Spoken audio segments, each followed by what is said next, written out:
SCERT जो Bihar publication का जो बुक होता है गवर्नमेंट सरकार का, उसका 7th क्लास का ज्योग्राफी का हम लोग समरी कर रहे थे। तो इसका एक और पार्ट बना करके डाला गया, उसमें 1 से लेकर के 5 चैप्टर तक है, और इसमें हम लोग 6 से लेकर के 13 चैप्टर तक करेंगे और हमारा 7वां क्लास का ज्योग्राफी समाप्त हो जाएगा। उसके बाद हम लोग 7th क्लास का साइंस करेंगे, जो पूरा PDF तैयार है, समरी तैयार है मेरे द्वारा, जो नोट्स लिखा जाता है। जैसे कि ये तो बुक हो गया, बुक के साथ में जो हमारा सारांश होता है वो भी मतलब सारांश हम खुद से लिखते हैं बुक को रीड करके, ताकि अगर एग्ज़ाम टाइम में अगर रिवीजन करना हो तो कम टाइम में आप करके उसको जा सकते हैं।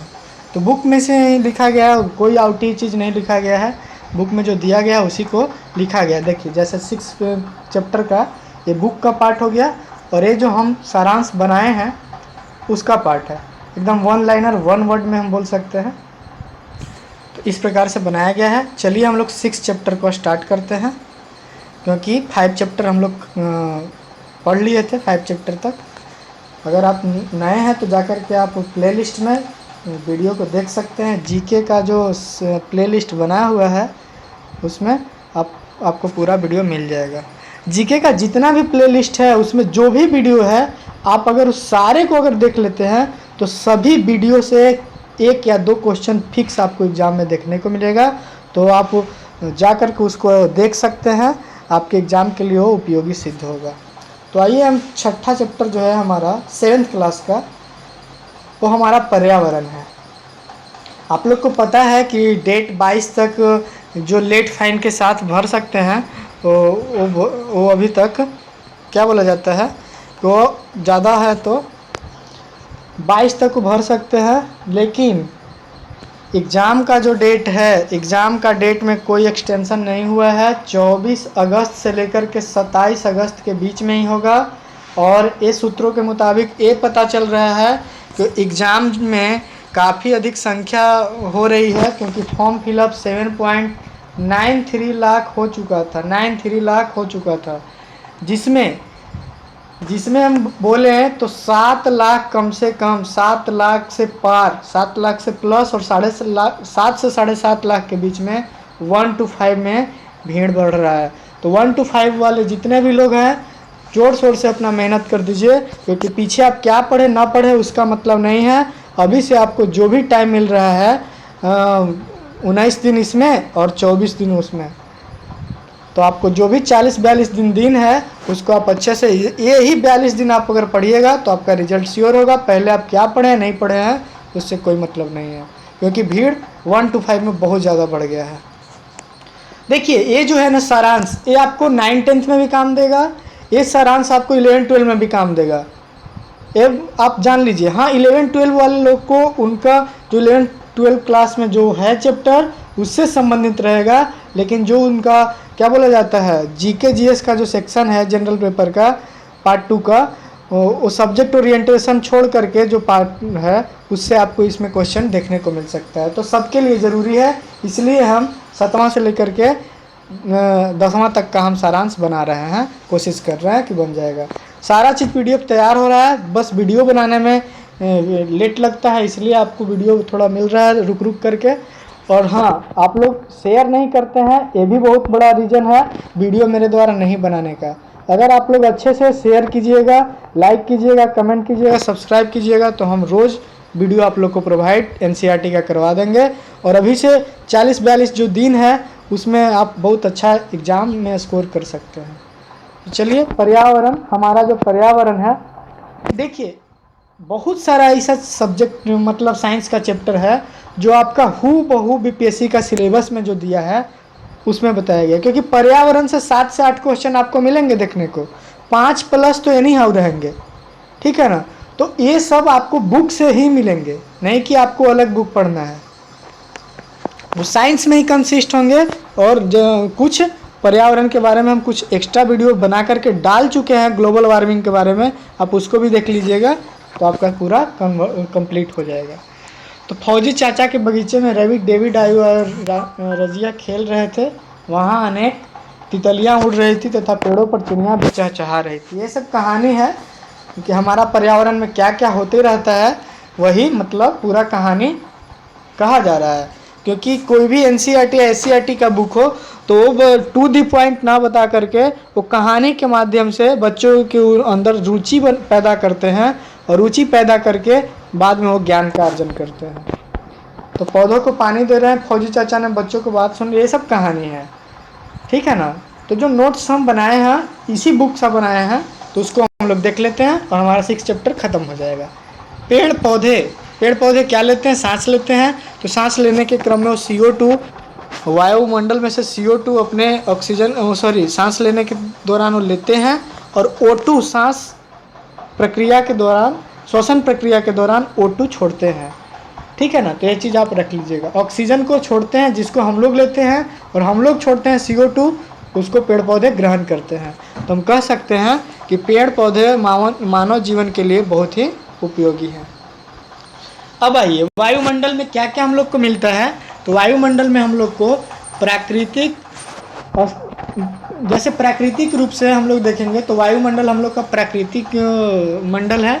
जल मंडल, स्थल मंडल, सजीव जल मंडल। स्थल मंडल जहाँ हम लोग जीवन यापन करते हैं उसे स्थल मंडल कहते हैं, ठीक है। सजीव जल मंडल उससे संबंधित है। जल मंडल जलों का आवरण वाला मंडल, वही जल मंडल कहलाएगा। इसका पर्यावरण के और घटक के तौर पे हम लोग देखेंगे तो मानव निर्मित में देखेंगे, और पर्यावरण में मानव निर्मित बहुत सारे घटक हैं, जैसे उद्योग धंधा जो भी है, कल कारखाना, पुल आप लोग देखते हैं वो भी है, स्मारक आप देखते हैं वो भी है, इमारत, पार्क, सड़क, ये सब क्या है? मानव निर्मित पर्यावरण के घटक हैं, ठीक है। आइए वायुमंडल के बारे में हम लोग जानते हैं। वायुमंडल की गैस, धूल कण एवं जल वाष्प, अजैव पर्यावरण। अजैव पर्यावरण में क्या क्या आता है? तो खनिज लवण को अजैव पर्यावरण बोला जाता है। या ये सब आप लोग हमेशा जहाँ हम ब्रैकेट में करके लिख देते हैं उसको आप अच्छे से पढ़िएगा। टू द पॉइंट अगर पूछ दे सकता है वहाँ से क्वेश्चन। तो अजैव पर्यावरण के अंतर्गत कौन से आते हैं? तो खनिज लवण अजैव पर्यावरण के अंतर्गत आते हैं। तो वायुमंडल में क्या क्या होते हैं? तो गैस होते हैं, धूलकण होते हैं, जल वाष्प होते हैं।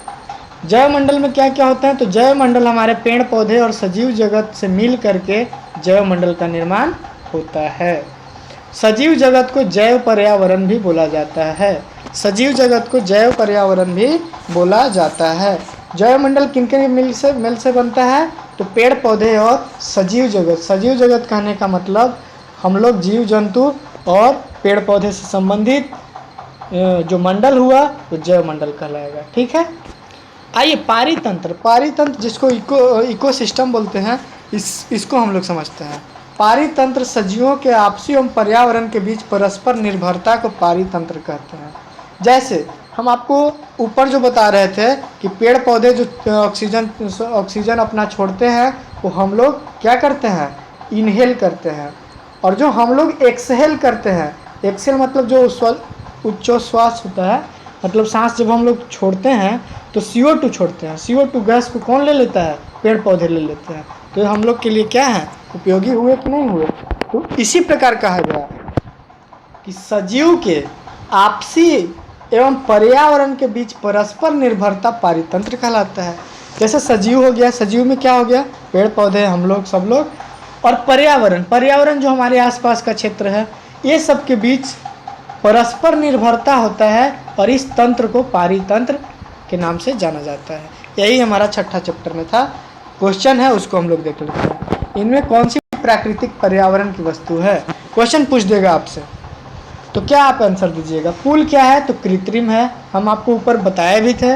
मकान क्या है? कृत्रिम है। सड़क क्या है? कृत्रिम है। तो जल आपका क्या हो जाएगा? प्राकृतिक पर्यावरण। जैसे देखिए जो हम ये वाला चार्ट जो बताए हैं, इसी से आपका क्वेश्चन फंस गया, ठीक है। नेक्स्ट क्वेश्चन, पर्यावरण कितने प्रकार का होता है? तो दो, एक पर्यावरण प्राकृतिक और दूसरा जो हमारे पर्यावरण में कृत्रिम जो है वो। पृथ्वी के चारों ओर क्या है? तो पृथ्वी के चारों ओर हमारा वायुमंडल है, और वायुमंडल में क्या पाया जाता है? वायु पाया जाता है। आप यहाँ पे पर्यावरण नहीं मारिएगा, पर्यावरण और वायु है, तो पृथ्वी के चारों ओर क्या है? वायु है, ये आप मारिएगा। क्योंकि पर्यावरण हमारे, छोड़िए ना, उतना डीप नहीं जाना है। अब आइए कुछ फिल इन द ब्लैंक से क्वेश्चन है। पेड़ पौधे एवं जीव मिलकर क्या बनाते हैं? जैव मंडल बनाते हैं। हम आपको बताए हैं पेड़ पौधे जीव जंतु जैव मिलकर के पर्यावरण के अंग हैं। सॉरी पेड़ पौधे और जीव जंतु हमारे जैव पर्यावरण के अंदर। देख रहे हैं ना क्वेश्चन, आपको जो भी हम ब्रैकेट में किए थे उसी से बन जा रहा है। मनुष्य ने अपनी आवश्यकताओं की पूर्ति के लिए चीज़ों को बनाया है, जैसे कल कारखाना हो गया तो मनुष्य ने बनाया है। पेड़ पौधे को काट करके हम लोग फर्नीचर का उपयोग करते हैं, तो किस लिए बना रहे हैं? अपने चीज़ों को, अपने आवश्यकता को पूर्ति के लिए कर रहे हैं। सड़क बना रहे हैं तो किस लिए बना रहे हैं? अपने आवश्यकता को पूर्ति के लिए बना रहे हैं। तो पर्यावरण में दो प्रकार से हम लोग देखते हैं कि घटक हैं, पहला प्राकृतिक और दूसरा कृत्रिम। प्राकृतिक में कौन कौन आ जाएगा? तो प्राकृतिक में आपको जल आ जाएगा, वायु आ जाएगा, और क्या आ सकता है? पेड़ पौधे आ जाएंगे, और क्या आ सकता है? वही हो गया नदी, तालाब, झरना, ये सब क्या आ जाएंगे? प्राकृतिक में आ जाएंगे। और कृत्रिम में घर, मकान, पुल वगैरह, सड़क, उद्योग, ये सब आपको कृत्रिम में आ जाएंगे। तो हम लोग 7वां चैप्टर में आपको चलते हैं। बहुत ही कम टाइम में ख़त्म हो जाएगा। अगर आप लोग अच्छे से पढ़िएगा तो आपको एक भी क्वेश्चन 1 to 5 में आपको बेस्ट तैयारी होगा, गारंटी के साथ होगा। जीवन का आधार पर्यावरण है, यही इसका शीर्षक है। तो ये भी पर्यावरण से संबंधित है। तो ये भी वही है, पर्यावरण अपने आसपास के कल कारखानों के चित्र दिया हुआ है। वायु प्रदूषण के प्रकार को बता रहा है कि हम जो कृत्रिम पर्यावरण में कुछ घटक बनाते हैं तो उससे हमारा क्या होता है? वायुमंडल दूषित होता है या कुछ उसका हानिकारक प्रभाव देखने को मिलता है। लेकिन जो कृत्रिम बनाया हुआ है उसका कोई हानिकारक दुष्प्रभाव हमको देखने को नहीं मिलता है। तो जो मानव निर्मित है पर्यावरण में घटक, वो हमारे पर्यावरण को क्षति भी करते हैं, लेकिन कृत्रिम प्राकृतिक वाले क्षति नहीं पहुंचाते हैं। वो हमको ज़रूरत के अनुसार जीवन का आधार पर्यावरण में आपको प्रदूषण के बारे में पढ़ना है। तो प्रदूषण कितने प्रकार? प्रदूषण मतलब दूषित हो गया तो प्रदूषण हो जाएगा। तो प्रदूषण के प्रकार हो गया वायु प्रदूषण, ध्वनि प्रदूषण, बहुत सारे प्रदूषण होते हैं, जल प्रदूषण। तो हम लोग देखते हैं बारी बारी से उसको करके। वायु प्रदूषण CO2 था, अन्य हानिकारक गैस की मात्रा बढ़ने को वायु प्रदूषण कहते हैं। जब हमारे वायुमंडल में CO2 तथा अन्य हानिकारक गैस की मात्रा बढ़ जाती है तो उस केस में हम लोग क्या बोलेंगे? वायुमंडल प्रदूषण बोलेंगे, वायु प्रदूषण बोलेंगे। ध्वनि प्रदूषण, वैसे ध्वनि जो तीव्र होती है, जिसको हमारे कानों को क्षति पहुंचा सकती है, वैसे ध्वनि तीव्र ध्वनि कहलाती है, और वो ध्वनि प्रदूषण का एक मेन स्रोत कारण हो जाता है। ध्वनि को डेसिबल में मापते हैं, और ध्वनि एक श्रव्य तभी होगा जब वो 80 डेसिबल के करीब होगा। 80 से 85 डेसिबल, 80 से 85 डेसिबल जो होगा वो ध्वनि प्रदूषण नहीं होगा, वो श्रव्य के श्रेणी में आएगा। श्रव्य मतलब सुनने योग्य होगा, ठीक है ना। अब जल प्रदूषण जो हो गया, जल प्रदूषण का निवारण के यहाँ पे दिया हुआ था बुक में, इसलिए हम लिख दिए हैं कि सोख्ता गड्ढा बना करके जल प्रदूषण को निवारण किया जा सकता है। तो सोख्ता गड्ढा बनाने का विधि भी बताया गया है कि आप 1 मीटर चौड़ा, 1 मीटर लंबा और 1 मीटर ऊंचा गहरा खोदिए। उसमें क्या करिए कि नीचे पहले बड़ा बड़ा ईटा का पार्ट डालिए, उसके बाद बड़ा के बाद आधा आधा ईटा का पार्ट डालिए, और उसके बाद एकदम रोड़ा डाल दीजिए या बालू हल्का डाल दीजिए। इस तरीक़ा से बनाने का एक प्रक्रिया सोख्ता गड्ढा का है। और सोख्ता गड्ढा से हम लोग जल प्रदूषण को क्या कर सकते हैं? रोक भी सकते हैं, और साथ ही साथ अपने जल लेवल को, वाटर लेवल को, भौम जल स्तर को बनाने में या संतुलन करने में मतलब हेल्प भी कर सकते हैं। तो चलिए अब हम लोग जल प्रदूषण के बारे में देख लिए, यही चैप्टर में दिया हुआ था। और ज़्यादा तो ऐसे हम ज़्यादा बता सकते हैं, लेकिन हम लोग यहाँ समरी कर रहे हैं बुक का, तो बुक के सिवाय हम कुछ एक्स्ट्रा चीज़ नहीं बताएंगे। बुक में जो दिया हुआ है उसी को करेंगे। बाकी तो आपको लूसेंट पढ़ने के लिए हम बोले ही हैं। जिनको PDF नहीं मिला होगा वो हमको मैसेज कर दीजिएगा, या टेलीग्राम ग्रुप में आप जुड़ जाइएगा तो वहाँ आपको PDF डाल दिया जाएगा, वहाँ से आप पढ़ सकते हैं। सोस जिसको डॉल्फिन बोला जाता है, यह संरक्षित राष्ट्रीय जलीय जीव घोषित कर दिया गया है। इसको संरक्षित 2005 में किया गया है, ये भी बताया गया है चैप्टर में, आगे के चैप्टर में आपको मिल जाएगा। डॉल्फिन को संरक्षित राष्ट्रीय जलीय जीव घोषित किया गया है। किसको? डॉल्फिन या भी गंगा डॉल्फिन को, गंगा डॉल्फिन जो है उसी को संरक्षित राष्ट्रीय जलीय जीव घोषित किया गया है। हो सकता है क्वेश्चन आने का बहुत बहुत ही ज़्यादा संभावना है। तो क्यों किया गया है? क्योंकि नदी का कचरा डॉल्फिन अपने खाने के तौर पे यूज करता है। तो एक प्रकार से क्या हो गया कि ये जल को क्या कर रहा है, जल को ये साफ कर रहा है ना, जल को क्लीन करने का काम कर रहा है। तो इस आधार पर इसको राष्ट्रीय संरक्षित राष्ट्रीय जलीय जीव की श्रेणी में डाल दिया गया है, इसे घोषित कर दिया गया है। अब आइए हम लोग ग्लोबल वार्मिंग के बारे में पढ़ेंगे, क्योंकि 7वां चैप्टर में बताया गया है। ऐसे ग्लोबल वार्मिंग का बहुत अच्छा डिटेल वीडियो हम बना करके आपको प्लेलिस्ट में डाल चुके हैं। उसको अगर आप नहीं देखे हैं तो मेरे प्लेलिस्ट में जाइए और प्लेलिस्ट में आप उसको देख सकते हैं, ठीक है। और हम एक चीज़ और आप लोग से कहना चाहेंगे कि जो ये वीडियो है, जैसे यूट्यूब पर मेरा जो चैनल है, इसको आप यही देखिए, वीडियो पहला पार्ट वाला डाला गया है। मिस्टर लॉ सिंह ऑफिशियल से चैनल बनाया गया है, इस पर आप सब्सक्राइब कीजिए और प्ले लिस्ट में आप जाइएगा तो यहीं आपको वीडियो सारा प्रोवाइड कर दिया गया है, तो आप उसको जा कर के वहाँ से देख सकते हैं, ठीक है। ग्लोबल वार्मिंग CO2 के बढ़ने से होता है। भूमंडलीय तापमान CO2 के वृद्धि के कारण क्या होता है कि हमारा भूमंडलीय तापमान बढ़ता है, और भूमंडलीय तापमान जब बढ़ता है तो जो ग्लेशियर हैं हमारे धरती पे, बहुत सारे जल का जो पार्ट है ग्लेशियर के फॉर्म में है, और वही तापमान बढ़ने पर उसका पिघलन शुरू हो जाता है, जो हमारा ग्लोबल वार्मिंग का असर देखने को माना जाता है। तो भूमंडलीय तापन CO2 बढ़ने का और भूमंडलीय तापन बढ़ने का कारण क्या है, ये भी क्वेश्चन हो सकता है। तो पूछेगा तो आपसे क्या कारण है, तो कारण है सबसे पहले यातायात के दौरान बहुत सारा प्रदूषण निकलता है, वो है। फ्रीज है, फ्रीज में जो गैस भरा जाता है ठंडा करने के लिए, शीतलक के तौर पर जो काम किया जाता है, वो भी हमारे ग्लोबल वार्मिंग को बढ़ाने का काम करता है। AC, जनरेटर, फैक्ट्री, पेड़ कटाई इत्यादि, ये सब क्या है, ग्लोबल वार्मिंग को बढ़ाने के मेन कारण है।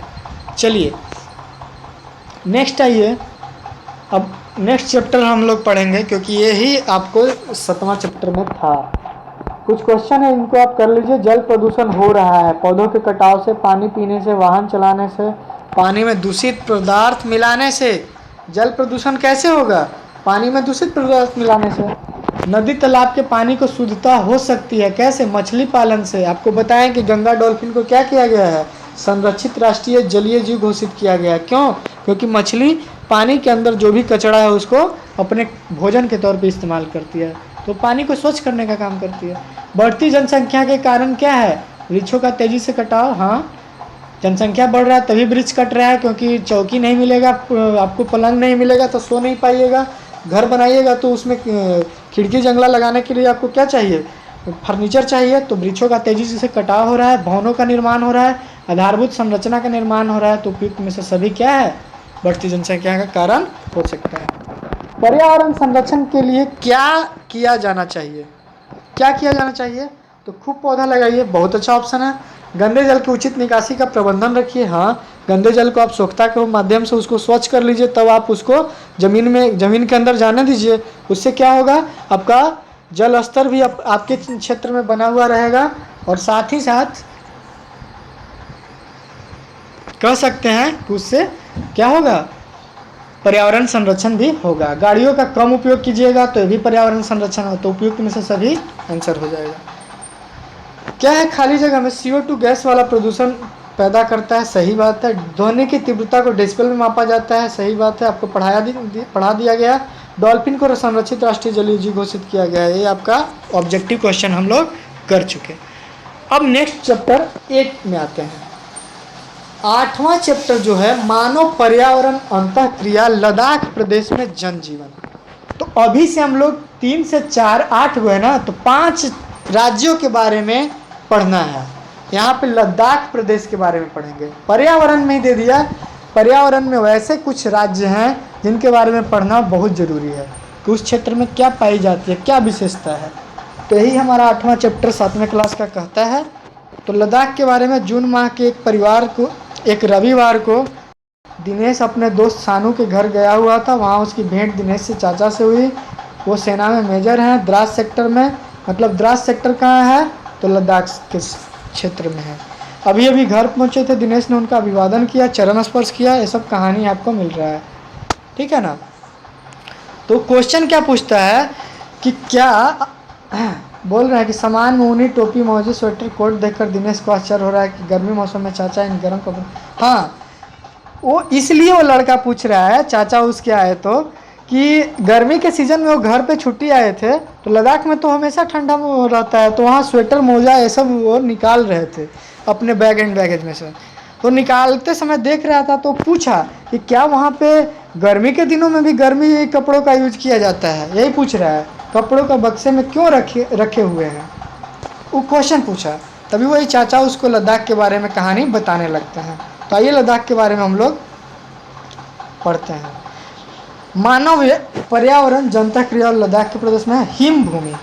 हिम भूमि वैसे भूमि को कहते हैं जिसे लद्दाख में हिम भूमि को खापा चान भी कहा जाता है। खापा चान कैसी भूमि को कहा जाता है, तो लद्दाख में हिम भूमि को खापा चान के नाम से जाना जाता है। लद्दाख तिब्बत के पठार का हिस्सा है। लद्दाख के सामान्य ऊंचाई 3600 मीटर है, 3600 मीटर है।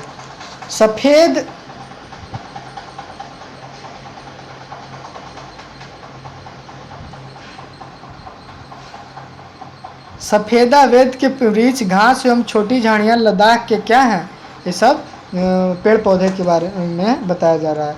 शुष्क प्रदेश लद्दाख में होता है, मतलब हमेशा वहाँ क्या होता है, शुष्क ही रहता है।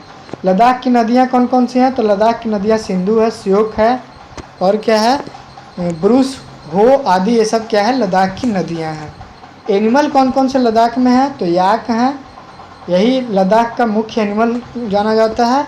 प्रमुख शहर लद्दाख का लेह है, ठीक है। NH1 वहाँ से गुजरता है जो लेह के जोजिला दर्रे से कश्मीर को जोड़ता है। NH1 लेह के जोजिला दर्रे से कश्मीर को जोड़ता है।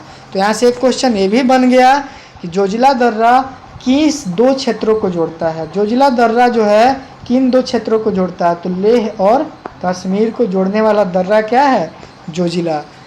कश्मीर को कौन जोड़ेगा, तो जोजिला जोड़ेगा, किससे, लेह से। अब आइए काराकोरम। काराकोरम कश्मीर और तिब्बत को जोड़ता है। काराकोरम दर्रा जो है, तो अब हम लोग दर्रा के बारे में पढ़ रहे हैं। पहला दर्रा जोजिला दर्रा, दूसरा दर्रा काराकोरम। काराकोरम कौन कौन को जोड़ेगा, कश्मीर और तिब्बत को। याद आप कर लीजिए, क से कश्मीर, क से काराकोरम, रोहतांग दर्रा। भाई रोहतांग दर्रा को कौन कौन जोड़, रोहतांग दर्रा लेह और मनाली को जोड़ता है।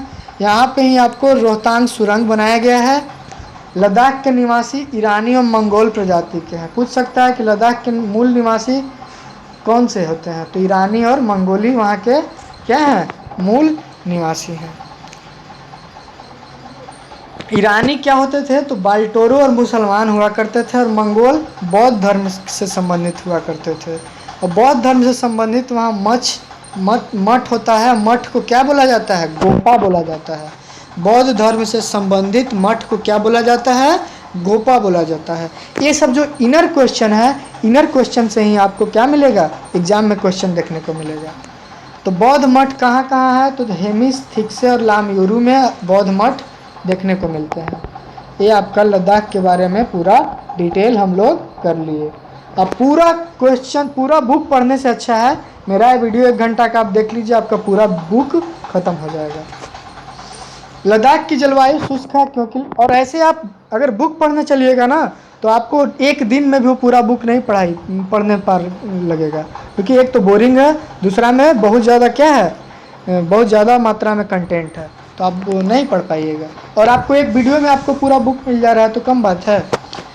चलिए, लद्दाख की जलवायु शुष्क है, क्यों, क्योंकि लद्दाख का हिमालय की वृष्टि छाया में होना, हाँ हिमालय की वृष्टि छाया में पड़ता है, इस कारण वहाँ की जलवायु शुष्क पड़ता है।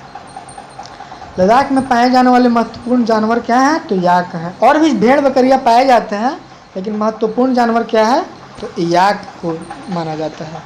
कश्मीर से लद्दाख होते हुए तिब्बत को जोड़ता है, तो काराकोरम आपको हम बताए ही हैं। लद्दाख में बहने वाली नदियाँ सिंधु और श्योक है। सिंधु और श्योक लद्दाख में बहने वाली नदियाँ। सिंधु तो है, लेकिन नर्मदा ये दक्षिण भारत का है, तो इसलिए पहला ऑप्शन नहीं है। सिंधु तो है लेकिन गंगा, गंगा आपको उत्तराखंड से बहता है। उत्तराखंड के क्या है, गोमुख हिमानी से निकलता है। सिंधु और चिनाब, चिनाब आपको लद्दाख में नहीं मिलता है, तो इसलिए मेरा ऑप्शन जो क्या हो जाएगा, ख नंबर सही हो जाएगा। अब आइए, खापाचान का अर्थ है हिमभूमि। लद्दाख में हिमभूमि को क्या बोला जाता है, खापाचान। इसको आप याद कर लीजिए। लद्दाख क्षेत्र की सामान्य ऊंचाई कितना होती है, 3600 मीटर, क्योंकि हमारा माउंट एवरेस्ट जो है, माउंट एवरेस्ट का जो ऊंचाई है 8848 है। कितना है, 8848 मीटर है। तो उससे नीचे वाला क्षेत्र में है लद्दाख, इसलिए वो क्या है, 3600 मीटर होगा। अच्छे किस्म का जीरा, हाँ ये भी क्वेश्चन था। अच्छे किस्म का जीरा लद्दाख के किस घाटी में मिलता है, तो द्रास घाटी में मिलता है, ये बुक में दिया हुआ है। काराकोरम दर्रा कश्मीर को तिब्बत से जोड़ता है, बताया गया है। बड़े मठों को क्या कहा जाता है, गोपा। किसके बड़े मठों को, तो बुद्धों के बड़े मठों को गोपा कहा जाता है। 8वां चैप्टर हम लोग खत्म कर लिए। अब 9वां चैप्टर में आते हैं। यहाँ है मानव पर्यावरण अंतःक्रिया थार प्रदेश, मतलब राजस्थान में हमारा थार प्रदेश है, तो हम लोग राजस्थान के बारे में पढ़ेंगे। किसके बारे में पढ़ेंगे, राजस्थान के बारे में, सॉरी राजस्थान। राजस्थान की राजधानी कहाँ है, तो जयपुर है।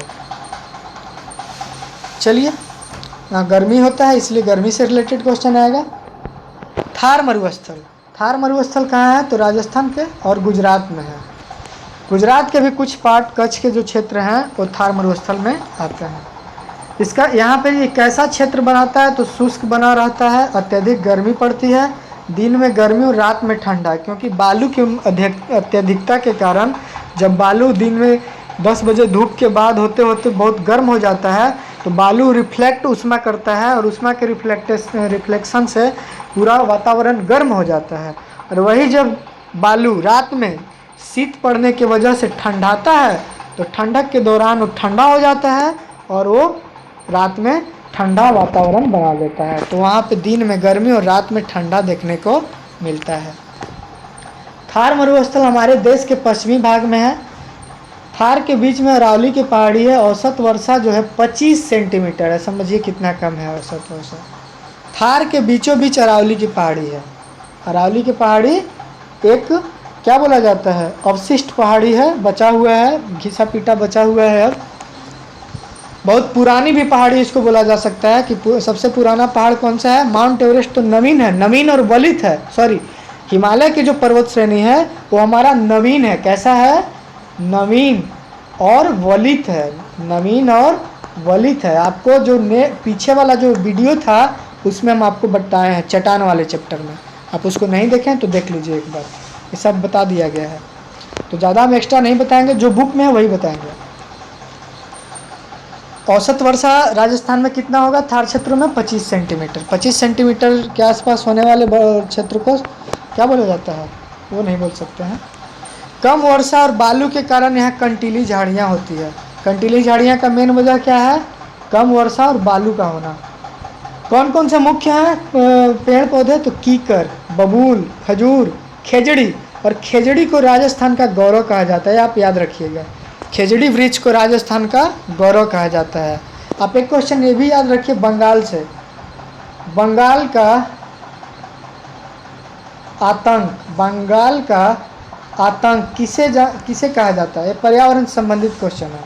तो इसको बोला जाता है, क्या बोला जाता है उसको, हाँ पानी में क्या होता है जी, देखिए हम भूल रहे हैं अब, पानी में क्या होता है, हाँ देखिए याद आ गया, जो जलकुंभी। बंगाल का शोक किसे कहा जाता, बंगाल का आतंक किसे कहा जाता है, जलकुंभी को, क्योंकि जलकुंभी बंगाल में बहुत जगह फैल जाता है, जिससे वहाँ पे जलीय जीव क्या होते हैं, ज़्यादा प्रभावित होते हैं। तो पूछेगा कि राजस्थान के मुख्य पेड़ पौधे वृक्ष कौन से पाए जाते हैं, तो यही सब में से आपको ऑप्शन रहेगा, तो पाए जाते हैं, बाकी नहीं पाए जाते हैं। एक नागफनी के बारे में देख लीजिए, क्योंकि नागफनी ऐसा पौधा है जिसका पत्तियां चिकनी, मोटी तथा कांटेदार होती है और मोटी होती है, इतना मोटी होती है कि उसमें उसको आप छुइएगा ना और उसको चापिएगा तो उसमें से क्या निकलेगा, चिपचिपा पदार्थ निकलेगा। वो चिपचिपा पदार्थ क्या है, उसमें फैट है। फैट है, और यही फैट वो स्टोर किए हुए रहता है। उसका क्या है, जड़ है, बहुत अंदर तक चला जाता है, जिससे पानी को सोख करके अपने पत्ती में स्टोर किए हुए रहता है, और सालों भर वो ग्रीन अपने आप को रखता है। ठीक है ना। तो यही है, पत्तियाँ चिकनी, मोटी तथा कांटेदार होती है। आप देखे ही होंगे नागफनी। मिट्टी रेतीली होती है, स्वाभाविक बात है, थार प्रदेश है तो रेतीली ही होगी। कृषि यहाँ पे क्या है, मुख्य फसल बाजरा, जौ, जई और मोटे अनाज है। सिंचाई के जगह पर गेहूँ उपज जाता है, दलहन, मक्का, सब्जियाँ भी कुछ कुछ जगह पे होते हैं, उगाए जाते हैं। कहाँ, जहाँ पे सिंचाई की जगह है।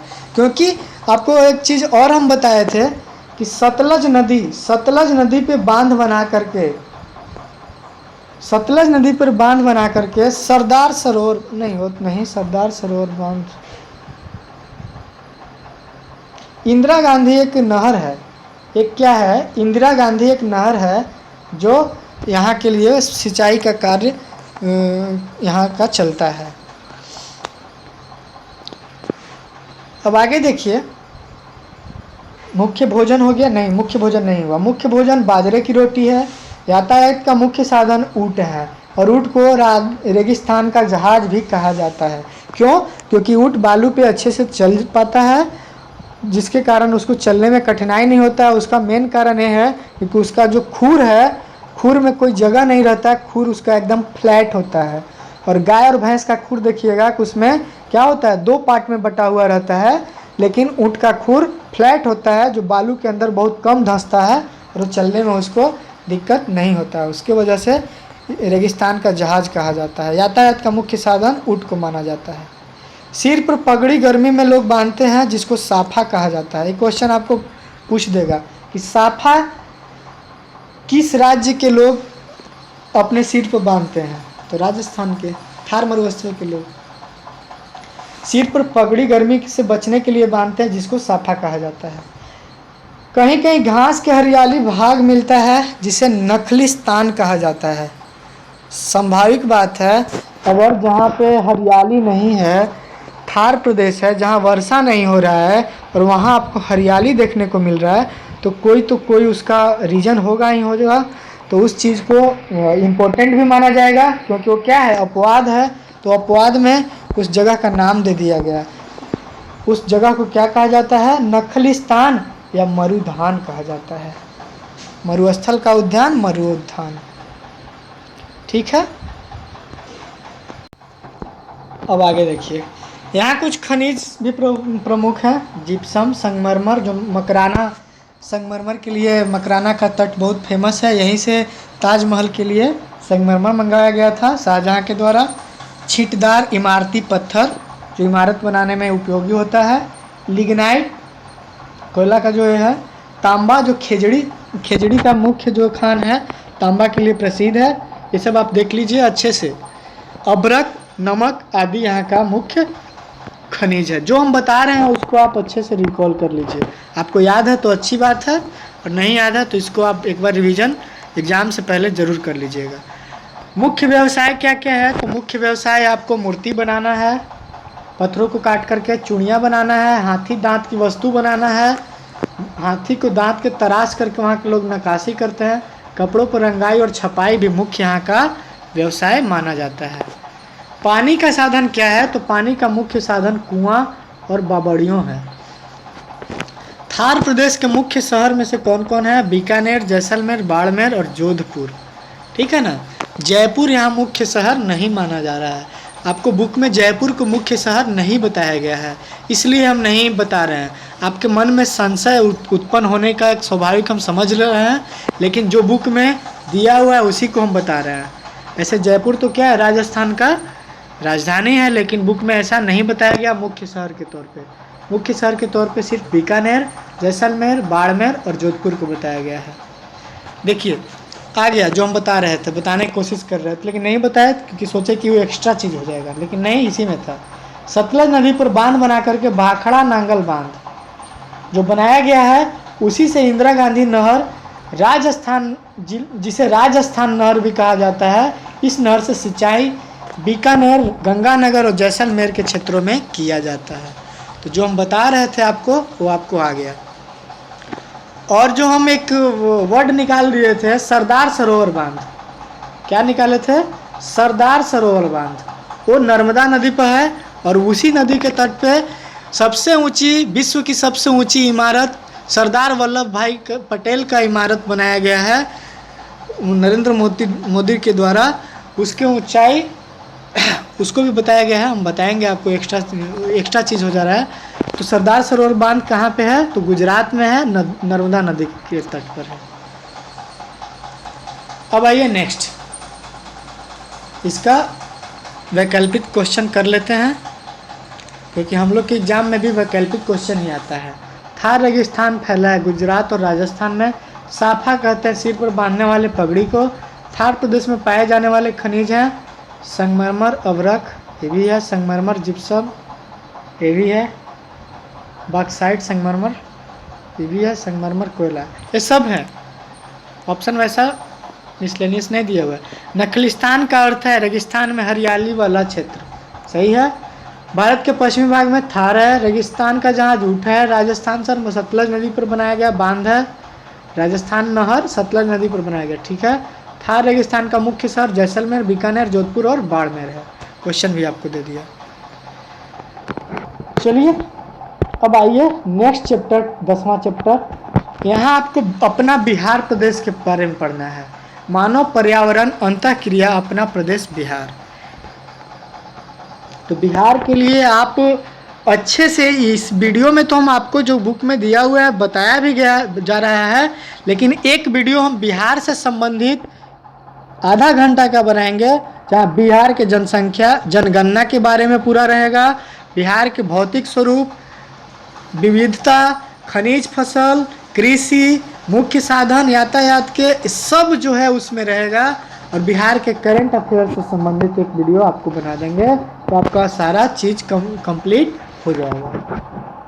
बिहार राज्य की कहानी स्कूली बच्चों की जुबानी, यही है, नारा दिया हुआ है, इसका उपयोग हम भी किए हैं। चलिए देखिए, सबसे पहले इसमें दिया हुआ है कि बिहार दिवस 22 मार्च 1912 को मनाया जाता है, क्योंकि वही बंगाल से इसी दिन बिहार उड़ीसा को सहित अलग हुआ था। जो उड़ीसा अभी अलग हुआ है, उड़ीसा, झारखंड, ये सब सहित 1912 में हमारे पास था, जो 22 मार्च 1912 में बंगाल से अलग हुआ था। चलिए तो हम नक्शा एक बार देख लेते हैं। आप लोग एक काम कर लीजिए, एग्जाम में जाने से पहले आप लोग आज ही एक बिहार का नक्शा और एक भारत का नक्शा, जिसमें पर्वत पहाड़, मतलब ज्योग्राफिकल हो, पॉलिटिकल नहीं, ज्योग्राफिकल मैप इंडिया का और पॉलिटिकल मैप बिहार का, क्योंकि बिहार का पॉलिटिकल मैप आप दोनों कर लीजिए, बिहार का पॉलिटिकल और दोनों मैप कर लीजिए। तो हम बनाने की कोशिश किए, समझाने की कोशिश किए हैं, क्योंकि नक्शा में जब हम ऊपर की ओर जाते हैं तो ऊपर नॉर्थ रहता है, नीचे साउथ रहता है, और हमारे दाएं हाथ के सामने इधर ईस्ट हो जाता है और बाएं हाथ के सामने वेस्ट हो जाता है। तो यही हमारा नक्शा बनाया हुआ है चित्र में। तो क्या है, तो बिहार के उत्तर में हमारा नेपाल है, पड़ोसी देश, वेस्ट बंगाल है, उत्तर में नेपाल हो गया, पड़ोसी देश, दक्षिण में झारखंड हो गया, पूरब में वेस्ट बंगाल हो गया, और पश्चिम में उत्तर प्रदेश हो गया। यही हमारा चौहद्दी हो गया। और इसकी आकृति, मतलब बिहार प्रदेश की मानचित्र पे आकृति कैसी है, तो भू आकृति इसका आयताकार है। स्थिति क्या है, तो बिहार मध्य गंगा के मैदान में फैली हुई है। गंगा नदी पश्चिम से पूरब की ओर बहती है, सही बात है। उत्तर से गंडक, बुढ़ी गंडक, कोसी, महानदी, ये सब नदियाँ, और दक्षिण से पुनपुन, सोन, फल्गु नदियाँ, ये सब गंगा नदी में जाकर के मिलती है। तो यहाँ पे क्वेश्चन आपको सोन नदी और पुनपुन नदी और फल्गु नदी से बनता है। बीपीएससी का फेवरेट क्वेश्चन है। एक साल, अगर एक साल नहीं पूछा तो दूसरे साल जरूर पूछ लेता है कि कौन सी नदी गंगा में कहाँ से दाएं से आकर के मिलती है या बाएं से आकर के मिलती है। तो गंगा कहाँ से बह रही है, गंगा बह रही है आपका west to east, west to east. हम आपको बताएं तो आपका इधर हो जाएगा ईस्ट जगह, तो गंगा का ईस्ट दाएं कहाँ होगा, दाएं आपका इधर नहीं हो जाएगा, थोड़ा सा हम समझाने की कोशिश कर रहे हैं। चलिए सॉरी,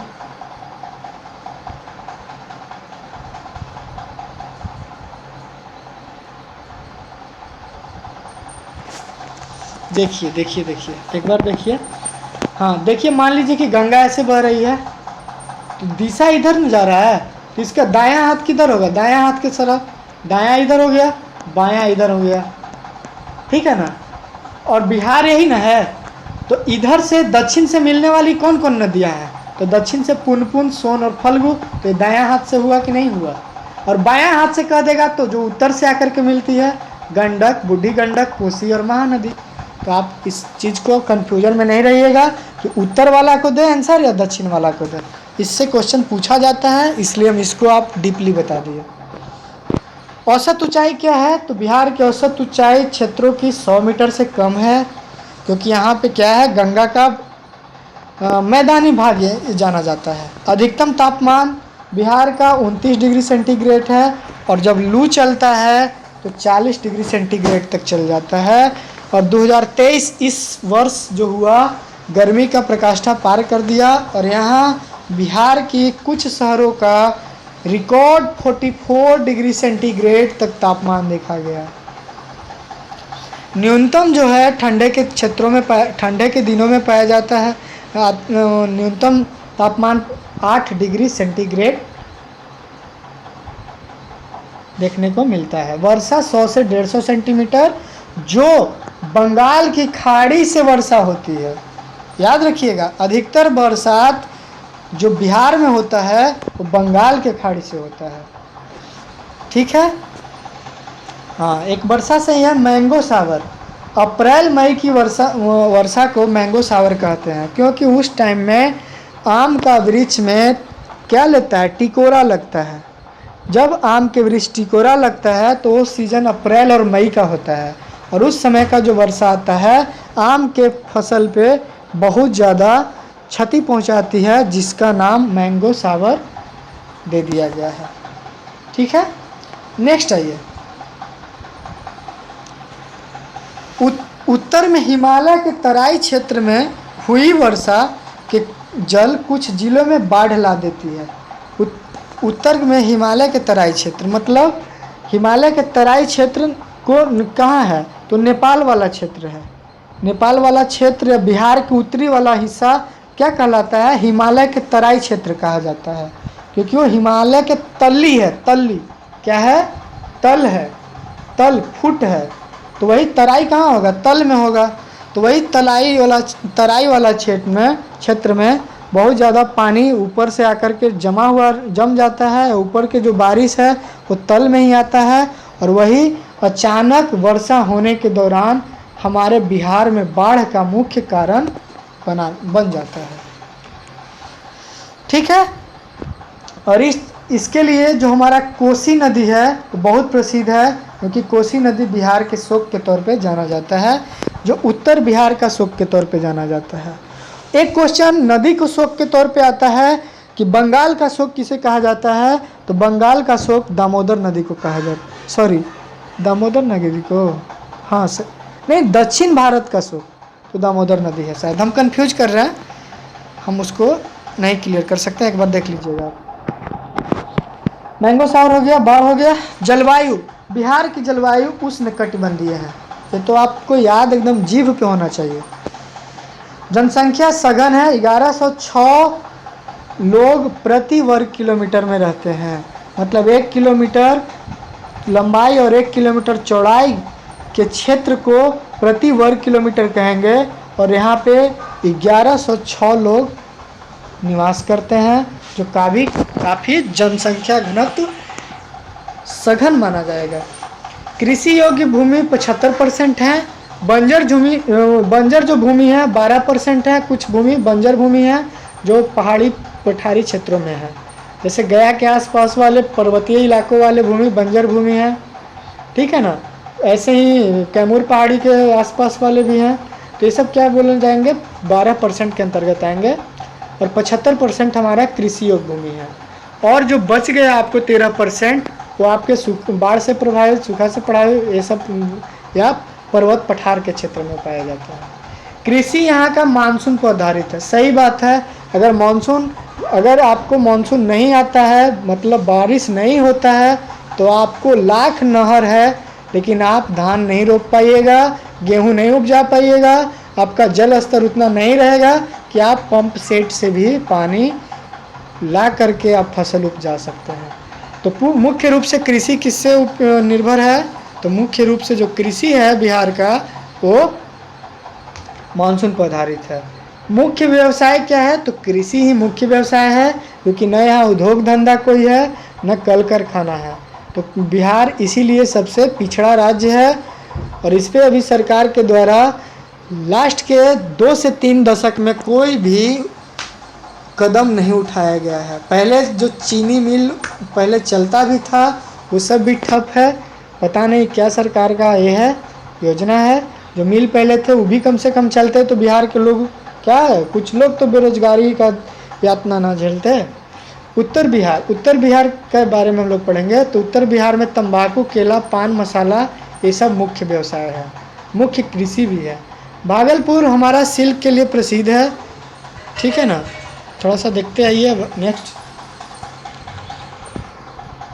उत्तर बिहार में हम आपको बताएं कि तंबाकू, केला, पान मखाना ये सब चीज़ होता है। तो जिसमें आप कुछ लोग ये भी क्वेश्चन बन सकता है कि सिल्क के लिए किस क्षेत्र को जाना जाता है? भागलपुर को। जूट पूर्णिया में, सूती वस्त्र गया में, पूर्वी चंपारण में बटन का उद्योग नहीं बोल सकते हैं, बटन का व्यवसाय बोल सकते हैं कि करते हैं लोग छोटे स्तर पे। मुंगेर में सिगरेट का कारखाना है। बरौनी में तेल शोधक उर्वरक कारखाना है, तेल शोधक कारखाना है। कहाँ है? तो बरौनी में, ये आप याद रखिएगा। रेलवे बैगन प्लांट आपका मुजफ्फरपुर मोकामा में है, मुजफ्फरपुर के मोकामा में है। रेलवे कार्यशाला आपका जमालपुर में है। तो ये सब आपको उद्योग से संबंधित है जो बहुत पुरातन ये सब है। खनिज में आइए तो खनिज बहुत ही कम है, क्योंकि झारखंड जब अलग हुआ 2000 में तो हम लोग बिहार का 75% खनिज वाला भूमि बिहार के झारखंड वाले क्षेत्र में चला गया। तो वही कुछ हिस्सा जो, क्योंकि झारखंड हमारे दक्षिण में ही है, तो झारखंड से सटे जो दक्षिणी हिस्सा है, दक्षिणी बिहार का हिस्सा है, वहाँ पे खनिज कुछ पाए जाते हैं। वहाँ टीन, अभ्रक और दक्षिण बिहार में कैमूर की पहाड़ी पर चूना पत्थर, बलुआ पत्थर और पाइराइट्स भी पाए जाते हैं, ठीक है। अभ्रक तो यहाँ है, ठीक है, अभ्रक रोहतास कैमूर वाले पहाड़ी पर है ही। पेयजल का स्रोत चापाकल और कुआँ है। पेयजल का स्रोत क्या है? चापाकल और कुआँ है। पहनावा क्या है? तो मेल लोग धोती कुर्ता, शर्ट पैंट, गमछा लुंगी ये सब पहनते हैं, और वोमेन लोग साड़ी और सलवार पहना करते हैं। यातायात का मेन साधन जो है उस क्या है? यातायात सड़क, रेल और वायु से ही होता है। वायु में कहाँ है? तो वायु वाला साधन है गया, पटना और दरभंगा में है। उत्तर बिहार में नाव प्रमुख साधन है। यातायात के मुख्य साधन उत्तर बिहार का यातायात है, इसको आप याद करते चलिएगा।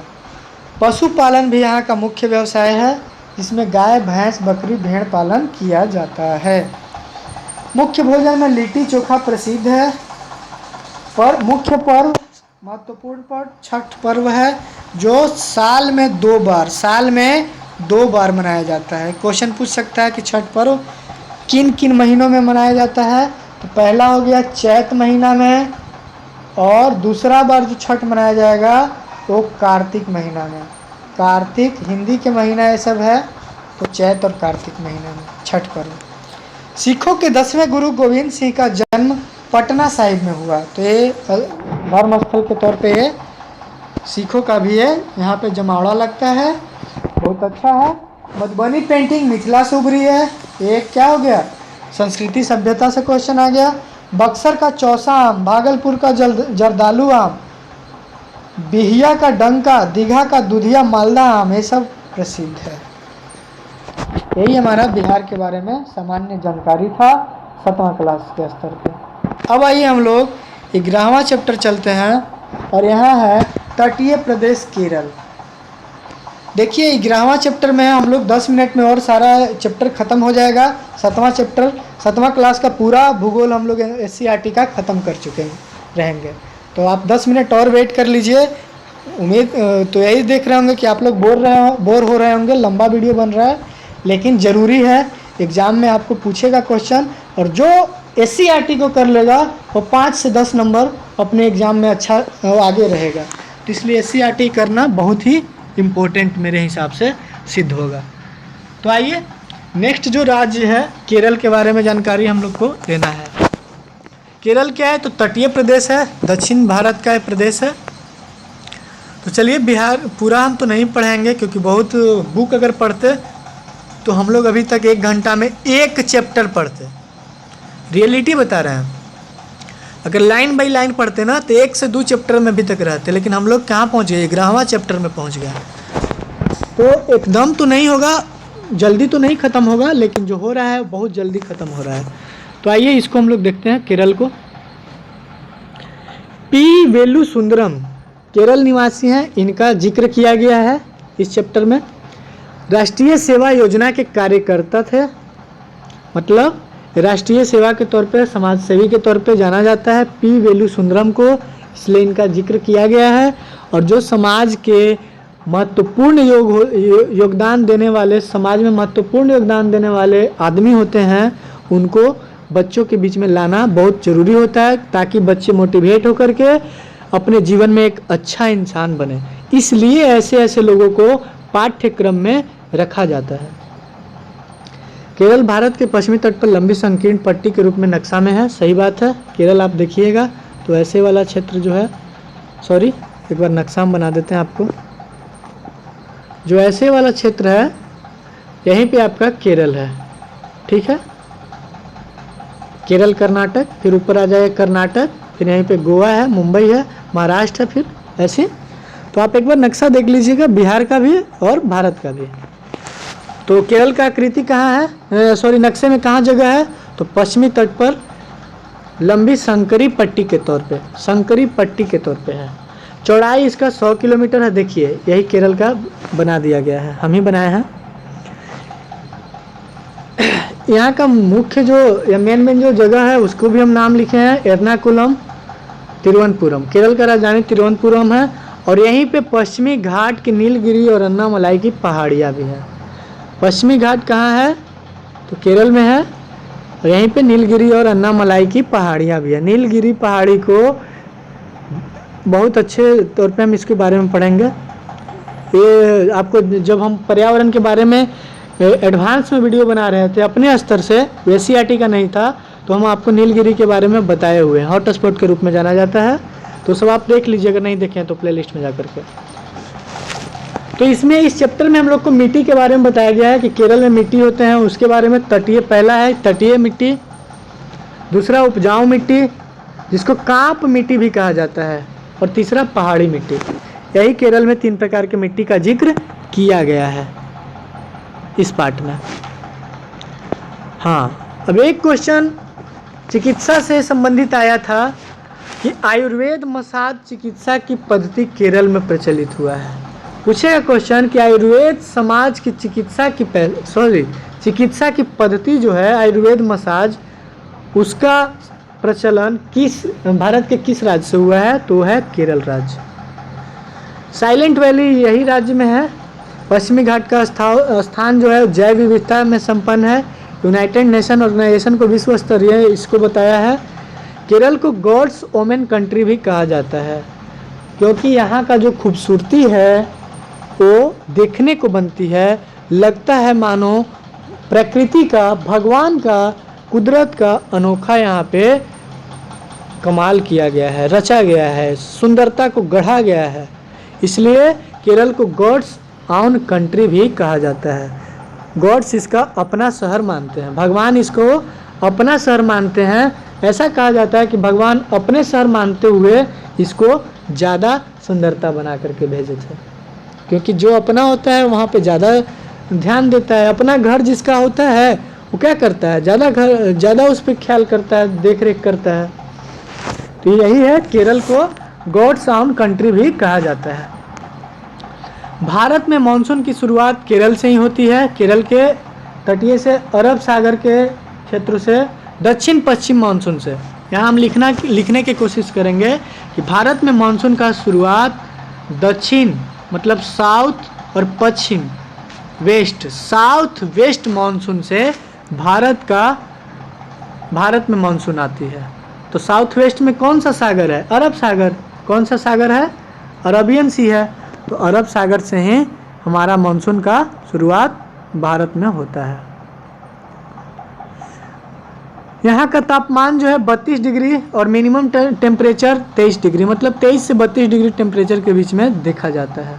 तापांतरण 2 से 5 डिग्री तक रहता है। तापांतरण कहने का मतलब कि एक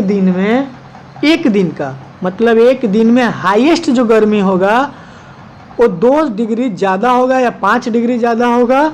ये नहीं कि 10-10-15 की, मतलब सुबह मॉर्निंग हुआ एकदम 5 बजे का समय हुआ तो 10 डिग्री टेम्परेचर है या 12 डिग्री टेम्परेचर है, और गर्मी होते होते दोपहर होते होते शाम होते होते टेम्परेचर हमारा चला गया 35-38। ऐसा नहीं। तापांतरण क्या होता है? वार्षिक तापांतरण यहाँ से 2 डिग्री से 5 डिग्री सेंटीग्रेड होता है। कहने का मतलब न यहाँ ठंडा पड़ता है ज़्यादा और न यहाँ गर्मी पड़ता है ज़्यादा, मतलब सामान्य पड़ता है। वर्षा मई से नवंबर के बीच में होता है। मई नवंबर तक होता है। 200 सेंटीमीटर से अधिक वर्षा होता है। ये सब 200 सेंटीमीटर ये सब जो हम बोलते हैं इसका मतलब क्या है? तो ये सब सेंटी मापने का स्केल जो रेन गेज होता है, सॉरी वर्षा के मापक का स्केल जो होता है उसको रेन गेज बोलते हैं। वो सेंटीमीटर पैमाने पर या मिलीमीटर पैमाने पे काम करता है, तो इसलिए उसको हम 200 सेंटीमीटर बोलते हैं। ठीक है ना, आप समझ गए होंगे। केरल के क्षेत्रों में सघन सदाबहार वन पाए जाते हैं जिसमें सागवान, चंदन, सुपारी, खर और बांस प्रसिद्ध है। कृषि प्रधान राज्य है। यहाँ चावल के यहाँ 4 बार फसल होता है, नीचे पढ़ेंगे। नारियल, काली मिर्च, कहवा, इलायची, रबर, गरम मसाला, चाय आदि यहाँ का कृषि मुख्य रूप से फसल होता है। धान यहाँ का मुख्य खाद्य फसल है। खाद्य फसल क्या है? तो धान, जो वर्ष में 4 बार होता है। देखिए आ गया। मछली के लिए भी प्रसिद्ध है। केरल जो है तटीय इलाका है, तो तट में समुद्री तट पर मछुआरों लोग क्या करेंगे? मछली को तो मारेंगे ही, तो मछली के लिए भी प्रसिद्ध यहाँ को बोला जाता है। मुख्य धर्म क्या है? तो मुख्य धर्म यहाँ जो है हिंदू है। हिंदू, ईसाई और इस्लाम है, मतलब मिले जुले लोग यहाँ रहते हैं सब लोग। जल यहाँ संस्कृति का महत्वपूर्ण अंग है।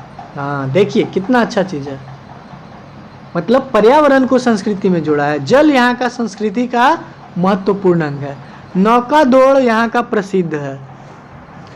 कथकली, मोहिनीअट्टम यहाँ का 2 प्रसिद्ध शास्त्रीय नृत्य है। तो आपसे एक क्वेश्चन पूछ देगा कि कथकली किस राज्य का शास्त्रीय नृत्य है, तो आप क्या बोलिएगा? केरल। मोहिनीअट्टम केरल।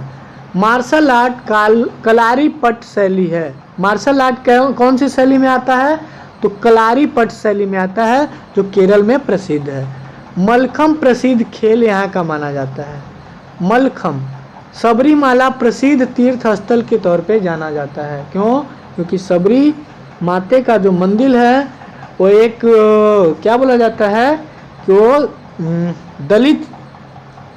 दलित एक संत थी, भगवान के भक्ति करने वाले थे, जहाँ पे भगवान राम खुद अपने पैदल जा कर के उनके कुटिया में निवास किए थे और उनके जूठे बैर प्यार से जो खिलाए थे वो खाए थे, और वहीं पे सबरीमाला प्रसिद्ध तीर्थस्थल बना है उसी जगह पे, तो इसलिए प्रसिद्ध तीर्थस्थल के तौर पे विकसित है। साक्षरता यहाँ का सर्वाधिक है। आपको भारत में सर्वाधिक साक्षरता कहाँ का है? तो केरल का है। अब आते हैं कुछ खनिज है यहाँ से प्रसिद्ध, जैसे मोनाजाइट, थोरियम, जिरकन, यूरेनियम, ये सब पश्चिमी भाग में है। और पूर्वी भाग में क्या क्या? तो चीनी मिट्टी, चूना एवं ग्रेफाइट। पूछेगा कि चीनी मिट्टी केरल के किस भाग में पाए जाते हैं, तो आप क्या बताइएगा? तो आपको बताना होगा कि केरल के पूर्वी भाग में पाए जाते हैं, जिस भाग में नीलगिरी पर्वत है।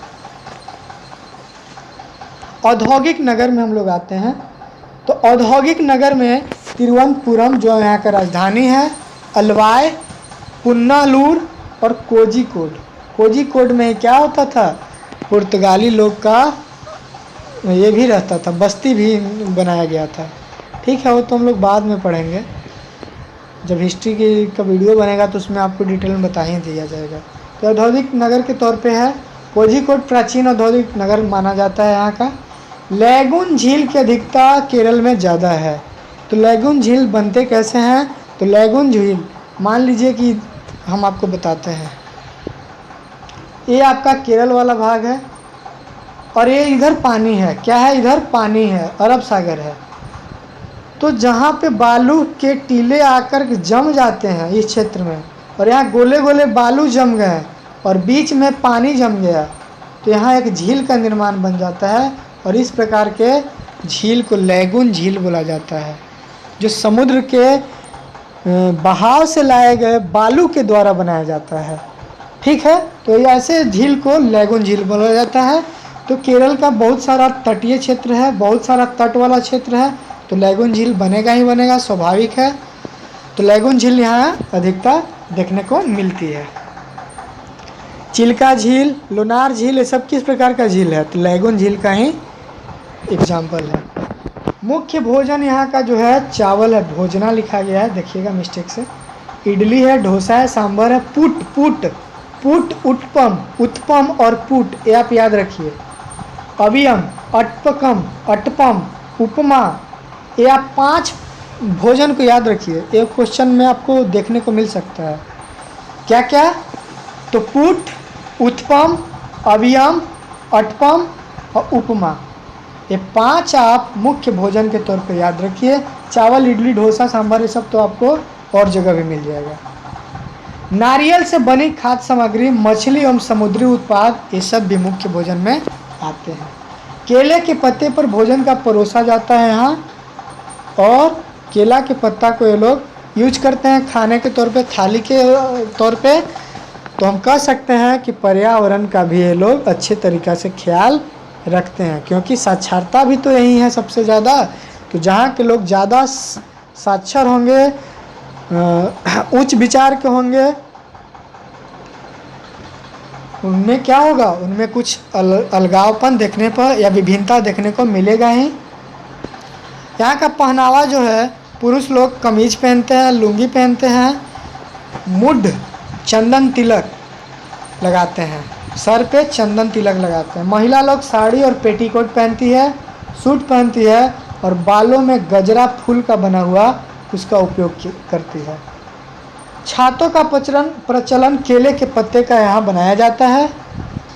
ठीक है, अब आते हैं नेक्स्ट चैप्टर, 12वां चैप्टर जो है मौसम और जलवायु। मौसम और जलवायु, इसको हम लोग करते हैं, और मौसम और जलवायु। तो मौसम और जलवायु आप लोग देख लीजिए, यहाँ पे दिया हुआ है। हम चलते हैं सारांश पे, क्योंकि ये छूटा हुआ पार्ट है। नीचे है क्या, एक बार देख लेते हैं, इसके नीचे है, हाँ है। चलिए, मौसम और जलवायु। मौसम किसी निश्चित स्थान पर निश्चित समय में वायुमंडल की तत्कालीन दशा मौसम कहलाती है। मौसम किसको कहते हैं, तो निश्चित स्थान पर निश्चित समय में वायुमंडल की तत्कालीन दशा मौसम कहलाती है। जलवायु तो किसी स्थान में लंबे समय तक रहने वाली मौसम की औसत दशा को जलवायु कहा जाता है। ठीक है, जलवायु को प्रभावित करने वाले कारक हैं। हम ज़्यादा इसमें जलवायु और मौसम के बारे में नहीं बता रहे हैं, क्योंकि आप लोग अच्छे से समझते हैं, क्योंकि आप लोग बीएड और डीएलएड करके आए हुए हैं, तो आप लोग में एक लेवल बन चुका है। इसलिए हम जो क्वेश्चन नहीं ज़्यादा जहाँ से बनने लायक है वहाँ हम उसको ज़्यादा जिक्र नहीं कर पा रहे हैं। ऐसा नहीं है कि हम इसको ज़्यादा डिफिनेशन या डिटेल में नहीं बता सकते हैं, बता सकते हैं, लेकिन ज़्यादा लंबा वीडियो भी बनेगा, बोरिंग भी बनेगा, इसलिए उसको स्किप करता हूँ। तो जलवायु को प्रभावित करने वाले कुछ कारक हैं, हो सकता है कि एग्जाम में पूछ दे, तो इसलिए हम इसको रख लिए हैं। तो जलवायु के प्रमुख कारक जो है प्रभावित करने वाले, उसको आप लैंड फॉर्म से याद रखिए। जलवायु को कौन से कारक करेंगे प्रभावित? तो लैंड फॉर्म। कौन से? Land form. तो एल से है लैटिट्यूड, मतलब अक्षांशीय फैलाव विस्तार के आधार पे उस क्षेत्र का जलवायु निर्भर करता है।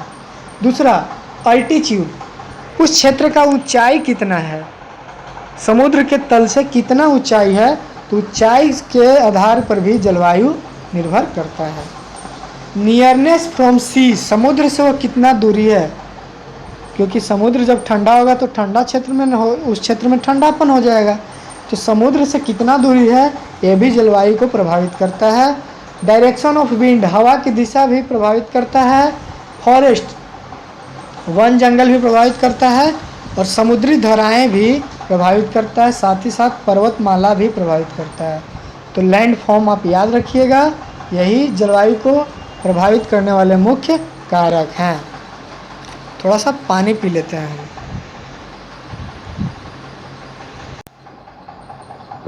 हाँ, तो देखिए प्रभावित करने वाले कारक आपको इस ट्रिक के माध्यम से आपको याद हो जाएगा, तो आप याद रख लीजिएगा लैंड फॉर्म।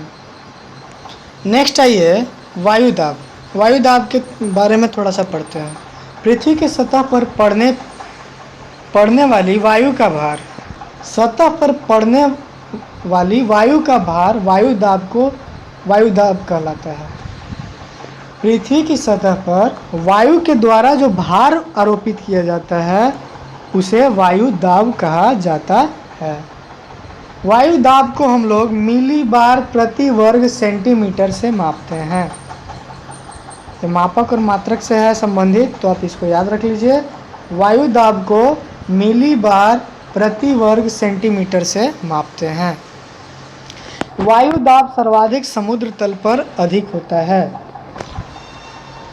क्योंकि उस क्षेत्र का घनत्व ज़्यादा होता है। तो जहाँ घनत्व ज़्यादा होगा तो प्रेशर वहाँ ज़्यादा हो जाएगा, क्योंकि फिजिक्स में पढ़ने वाला चीज़ है कि जहाँ जिस पदार्थ के घनत्व ज़्यादा होता है तो उस पर ज़्यादा दाब असर करता है। अब आइए पवन। पवन उच्च दाब से निम्न दाब की ओर होने वाली वायु की गति को पवन कहते हैं। पवन कहाँ से कहाँ तक जाएगा? तो उच्च से निम्न दाब की ओर बहता है, क्योंकि उच्च दाब होगा, सबसे पहले क्या होगा? तो गर्मी होगा। गर्मी होगा तो उच्च दाब बनेगा, हाई टेम्परेचर बनेगा, उच्च दाब बनेगा। तो उच्च दाब बनेगा तो क्या होगा? ऊपर हवा उठेगा। ऊपर हवा उठेगा तो नीचे का स्थल खाली हो जाएगा। खाली होगा तो उसको भरने के लिए क्या आएगा? ठंडा हवा आएगा। तो उच्च से निम्न की ओर जो बहता है उसको क्या बोला जाता है? पवन बोला जाता है। उच्च दाब से निम्न दाब की ओर बहती है।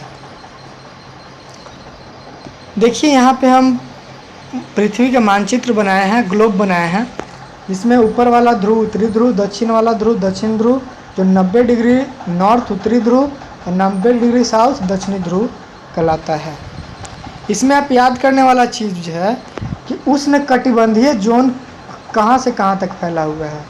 तो 0 डिग्री से लेकर के 23.5 डिग्री उत्तर और 23.5 डिग्री नीचे का क्षेत्र है वो उष्णकटिबंधीय क्षेत्र है। समझ में आ रहा है? उसके बाद 23.5 डिग्री से लेकर के 66 डिग्री का जो बीच का क्षेत्र है, ए वाला, थोड़ा सा बताने की कोशिश करते हैं। कौन वाला? तो ए वाला क्षेत्र और ए वाला क्षेत्र, मतलब नॉर्थ 23.5 डिग्री से लेकर के 66 डिग्री और साउथ 23.5 डिग्री से 66 डिग्री वाला क्षेत्र समशीतोष्ण कटिबंधीय होगा। समशीतोष्ण कटिबंधीय होगा। और इसके ऊपर जो हुआ 66.5 से लेकर के 90 वाला, 66.5 से लेकर के 90 वाला, मतलब कौन वाला? ए वाला क्षेत्र और ए वाला, उत्तर में भी और दक्षिण में भी, ये क्या कहलाएगा? हमारा शीत कटिबंधीय क्षेत्र कहलाएगा। शीत कटिबंधीय क्षेत्र कहलाएगा। अब आइए थोड़ा सा बेसिक जानकारी कि पृथ्वी के समानांतर पृथ्वी के क्षैतिज रेखा अक्षांश कहलाती है, और उदग्र रेखा ऐसे वाली जितने भी रेखाएं हैं ये सब अक्षांश कहलाएगी, और ऐसी वाली जो भी रेखाएं हैं वो सब देशांतर कहलाएगी। ठीक है? तो अक्षांश रेखा और देशांतर रेखा आप समझ गए होंगे। तो कुछ अक्षांश रेखा जो है उसके बारे में हम लोग जानकारी लेते हैं कि 23.5 डिग्री, पहले लेते हैं कि 0 डिग्री अक्षांश को विषुवत रेखा कहा जाता है। इसी के पैरेलल 23.5 डिग्री नॉर्थ उत्तरी अक्षांश को कर्क रेखा और 23.5 डिग्री दक्षिणी अक्षांश को मकर रेखा कहा जाता है। तो ये सब आप भी उत्तरी ध्रुव 90 डिग्री उत्तरी को और दक्षिणी ध्रुव 90 डिग्री साउथ को। बाकी आप ज़्यादा यूज नहीं है, जो था यूज वाला, जो भी था ज़रूरत वाला एक्स्ट्रा हम बता दिए। ये सब बुक में नहीं दिया हुआ था अक्षांश देशांतर, इसलिए हम डीप में ज़्यादा नहीं बता पा रहे हैं। पवन 3 प्रकार के होते हैं, पहला स्थानीय पवन, दूसरा मौसमी पवन और तीसरा अस्थानीय पवन। तो पहला अस्थाई पवन है, अस्थाई, स्थानीय नहीं, अस्थाई पवन। ये पवन हमेशा एक निश्चित दिशा में चलती है।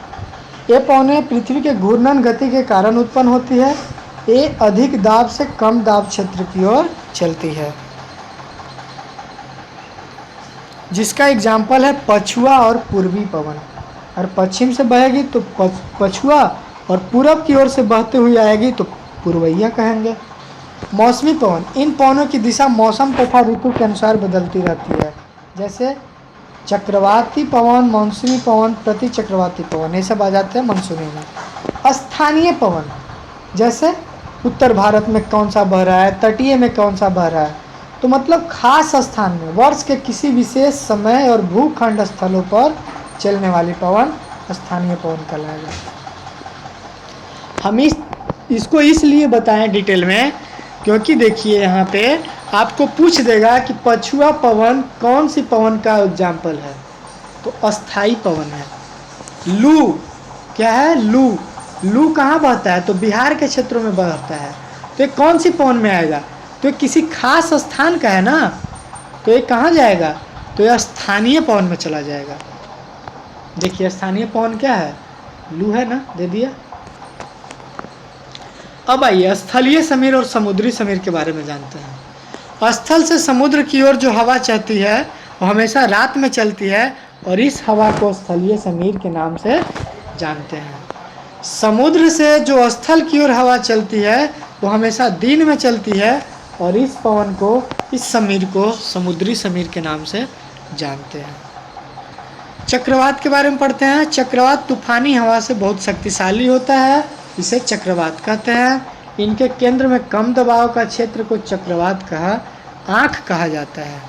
मतलब इसके केंद्र में क्या होता है, कम दबाव। पूछा है कि चक्रवात के किस भाग में कम दबाव होता है, तो चक्रवात का केंद्र है जिसको चक्रवात का आँख के नाम से जाना जाता है।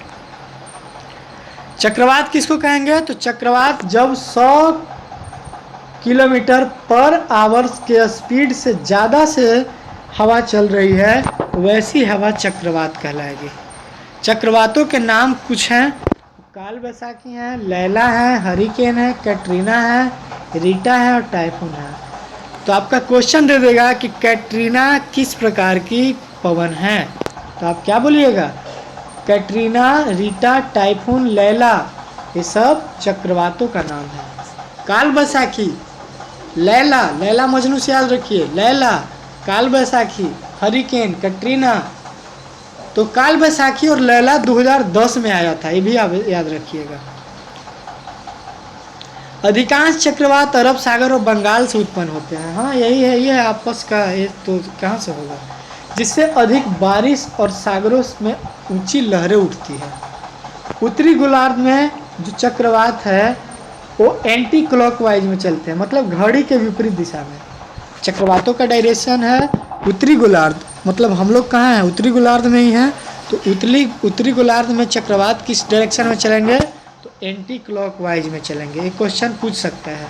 और दक्षिणी गोलार्ध संबंधित नहीं है उतना खास, फिर भी जान लीजिए कि दक्षिणी गोलार्ध में चक्रवात क्लॉकवाइज मतलब घड़ी के सुई के दिशा में चलेगी। प्रति चक्रवात, चक्रवात के विपरीत जब उच्च दाब केंद्र में और निम्न दाब चारों ओर होता है तो हवाएं केंद्र से बाहर की ओर चलती है, जिसे प्रति चक्रवात के नाम से जाना जाता है। जिसके फलस्वरूप मौसम साफ रहता है, हवा धीमी गति से बहती है। इसका प्रति चक्रवात का भी है उत्तरी गोलार्ध में क्लॉकवाइज। प्रति चक्रवात मतलब चक्रवात के उल्टा आप याद रखिए। प्रति चक्रवात का डायरेक्शन क्या होगा, तो क्लॉकवाइज उत्तरी गोलार्ध में और दक्षिणी गोलार्ध में एंटी क्लॉकवाइज मतलब घड़ी के विपरीत दिशा में। और चक्रवात का डायरेक्शन क्या है, तो जस्ट इसका अपोजिट। चक्रवात उत्तरी गोलार्ध में एंटी क्लॉकवाइज और दक्षिणी गोलार्ध में क्लॉकवाइज। ठीक है, उम्मीद है कि आप लोग को अच्छा लग रहा होगा वीडियो। लाइक कमेंट और शेयर करना ना भूलिएगा। आप कमेंट बॉक्स में मैसेज कीजिए कि आपको इस वीडियो से कितना हेल्प होगा, ताकि हम नेक्स्ट 8वां क्लास का एनसीईआरटी और साइंस 7वें क्लास का एनसीईआरटी को हम अपलोड कर दें, क्योंकि सारा कंटेंट तैयार है। आप लोग के जागरूक न देख करके, व्यू नहीं देख करके हम वीडियो नहीं बना पाते हैं। अब आइए जल वाष्प। जल वाष्प के जल के रूप में बदलने की प्रक्रिया को संघनन कहते हैं। ठीक है, वही बात है, संघनन आपको पढ़ा जानते ही होंगे। जब जल वाष्प क्या होता है, जल के रूप में ठंडा होकर के परिणत होता है, तो उस प्रक्रिया को संघनन कहते हैं, कंडेंसेशन कहते हैं। वह तापमान जिस पर जल वाष्प का संघनन प्रारंभ हो जाता है उसको ओस बिंदु या ओसांक बिंदु कहते हैं। ठीक है, वायुमंडल में उपस्थित जल वाष्प की मात्रा को आर्द्रता कहते हैं। आर्द्रता क्या है, तो वायुमंडल में हवा है और हवा में नमी जो है, उसी नमी जल वाष्प के तौर पे जाना जाता है और वो मात्रा आर्द्रता कहलाता है। जल वाष्प की जितनी ज़्यादा मात्रा उतनी ज़्यादा आर्द्रता। और आर्द्रता को इंग्लिश में ह्यूमिडिटी भी कहा जाता है। तो ह्यूमिडिटी भी अगर दे क्वेश्चन में तो आप उससे कंफ्यूज नहीं होइएगा। वर्षा 3 प्रकार के होते हैं। पहले वर्षा संवहनीय वर्षा जो विषुवत क्षेत्रों में होते हैं, पर्वतीय वर्षा पहाड़ी क्षेत्रों में, चक्रवाती वर्षा निम्न दाब उच्च दाब के प्रभाव से होने वाली है। ठीक, वही बात है। चक्रवात कब उत्पन्न होता है, तो निम्न दाब और उच्च दाब जब होता है तभी चक्रवात। संवहनीय वर्षा को आप याद रखिए कि ये विषुवत रेखा क्षेत्र में मतलब डोंड्रम वाले क्षेत्र में होते हैं। 0 डिग्री वाले, 0 डिग्री से ऊपर और 0 डिग्री से दक्षिण, उत्तर और दक्षिण वाले क्षेत्रों में संवहनीय वर्षा का प्रकार देखा जाता है। अब देखिए यहाँ पे एक और बहुत अच्छा क्वेश्चन छुपा हुआ है कि चक्रवातीय वर्षा, यह वर्षा उष्णकटिबंधीय क्षेत्रों में होता है।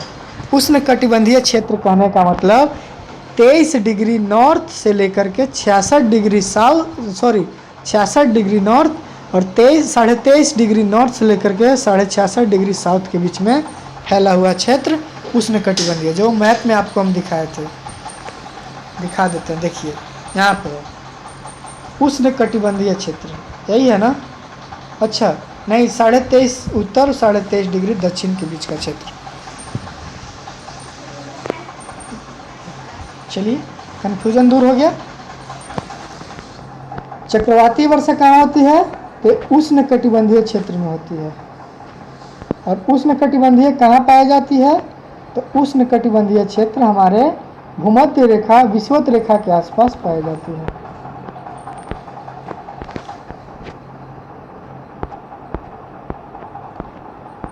हम लोग लास्ट चैप्टर एक करेंगे और उसके बाद हम लोग का पूरा ये ख़त्म हो जाएगा। बहुत ही इम्पोर्टेंट है वीडियो रहा होगा मेरे अकॉर्डिंग। आप लोग को पता नहीं आप लोग क्या कर रहे हैं नहीं कर रहे हैं, उसका कोई जायज़ा नहीं है मेरे पास। कमेंट बॉक्स में बताइए कि आप लोग का तैयारी किस लेवल का है और क्या ज़रूरत है, कहाँ आप लोग को दिक्कत हो रहा है। जो भी लोग मेरे क्लास से जुड़े हुए हैं ज़रूर बताने की कोशिश कीजिएगा। अब आइए क्वेश्चन हम लोग करते हैं। वर्ष भर एक ही दिशा में बहने वाली पवन को अस्थायी पवन कहा जाता है। जल वाष्प का अस्थाई है ना, एक ही दिशा में बह रहा है मतलब अस्थाई है, इसमें कोई विचलन नहीं है, डेविएशन नहीं है, तो अस्थाई है तो अस्थाई पवन। जल वाष्प का जल रूप में बदलने की क्रिया संघनन कहलाता है। कैटरीना क्या है, देखिए आ गया। कैटरीना एक चक्रवात है। आप नहीं चले, बॉलीवुड में नहीं चले जाइएगा। चक्रवात के केंद्र में क्या होता है, तो कम दाब होता है। देखिए जहाँ पे हम पढ़ाते समय जोर देते हैं वहीं से क्वेश्चन बनता है। लू एक क्या है, स्थानीय पवन है। ऊंचाई के कारण हवाएं ठंडा होकर संघनन हो जाती है, संघनन करती है। विषुवत रेखीय क्षेत्रों में संवहनीय वर्षा होती है। हो गया ऑब्जेक्टिव क्वेश्चन सोल्व। अब लास्ट चैप्टर है, इसको 5 मिनट में देख लीजिए, तो इसको ख़त्म करते हैं। मौसमी संबंधी उपकरण। तो संबंधी उपकरण है तो मौसम संबंधी, मौसम का टेम्परेचर मापेगा। तो तापमान की इकाई के बारे में जानना जरूरी है। तो पहला सेल्सियस, दूसरा फ़ारेनहाइट, तीसरा केल्विन टेम्परेचर है। इसको डिग्री सेंटीग्रेड, डिग्री फ़ारेनहाइट, इसको के से डिनोट करते हैं। 0 डिग्री सेंटीग्रेड पे बर्फ़, 32 डिग्री फ़ारेनहाइट पे भी बर्फ़, और 273 डिग्री केल्विन पे, सॉरी केल्विन नहीं लगता, केल्विन में डिग्री नहीं लगता है, तो 273 केल्विन पर बर्फ़ जमता है। ये सब आपस में बराबर होते हैं। कौन कौन? 0 डिग्री सेंटीग्रेड बराबर 32 डिग्री फ़ारेनहाइट बराबर 273 केल्विन। ठीक है, उम्मीद करते हैं आप इस चीज़ को समझ गए होंगे। अब चलते हैं उबलना, बॉइलिंग पॉइंट। पानी का बॉइलिंग पॉइंट जो है वो सेंटीग्रेड में 100 डिग्री सेंटीग्रेड है, 100 डिग्री सेंटीग्रेड है, और इसमें 212 है, इसको आप याद रखिएगा, 212 है, और केल्विन टेम्परेचर में 373। 100 जोड़ दीजिए ना, आपको केल्विन आ जाएगा। 100 में 273 जोड़ दीजिए, केल्विन आ जाएगा। मानव का टेम्परेचर 36.9 और ऐसे अप्रोक्स में 37 डिग्री सेंटीग्रेड आता है। एक्यूरेट है 36.9 अगर ऑप्शन में रहेगा, और 37 भी रहेगा तो आप 36.9 मारिएगा। फ़ारेनहाइट में 97 डिग्री फ़ारेनहाइट है, और केल्विन में 310 केल्विन है। वर्षा का मापक यंत्र रेनगेज है, और पवन की दिशा विंड वेन से मापा जाता है। कि पवन की दिशा किससे मापा जाता है? विंड वेन से। तो जो मापक वाले यंत्र हैं इससे संबंधित वो इस चैप्टर में पढ़ना था, तो हम आपको बता दिए। ये वाला चैप्टर का ये वाला पार्ट तो हम आपको बता ही दिए, तो आप कंफ्यूज नहीं होइए, आपको ये तो हम बता ही दिए। ये आपको विंड वेन है, पवन दिशा सूचक वेन। क्या बोलेंगे? विंड मीन्स हवा, विंड वेन मतलब दिशा सूचक यंत्र। पवन की दिशा सूचक यंत्र, दिशा सूचक नहीं, पवन की दिशा बताता है। और वर्षा मापक यंत्र को रेन गेज कहते हैं। ये जो वर्षा मापक यंत्र जो ये है, इसको क्या बोलेंगे?